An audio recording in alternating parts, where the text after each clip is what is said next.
اور انہوں نے گرینس ورلڈ ریکارڈ میں اپنا نام درج کرنے کی خواہش کا اظہار کیا ہے. یہ بزرگ ڈرائیور گزشتہ کئی دہائیوں سے ٹرک چلا رہے ہیں اور بڑھتی عمر کے باوجود آج بھی پوری توانائی کے ساتھ اپنے پیشے سے وابستہ ہیں.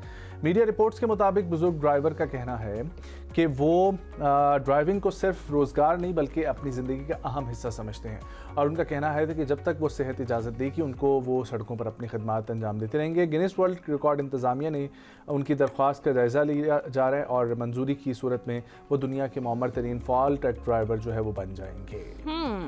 اس دن بھی ہم نے ایسے ہی کچھ دیکھا تھا نا کہ معمر ترین, آج کل معمر ترین جو افراد ہیں ویسے وہ زیادہ ہی نام بنا رہے ہیں ایز کمپیئر ٹو جو ہمارے ینگ جنریشن ہے. پتہ نہیں ہماری ینگ جنریشن کہاں جا رہی ہے, لیکن اینی وے آگے بڑھتے ہیں. اور اگلی جو ہمارے پاس خبر ہے وہ ہمارے پاس چائنا سے ہے. چائنا میں کیا خبر ہے جی؟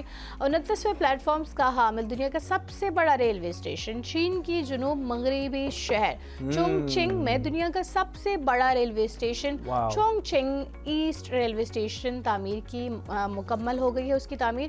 یہ ریلوے اسٹیشن اپنے رقبے اور جدید انجینئرنگ کی وجہ سے عالمی توجہ کا مرکز بھی بن گیا.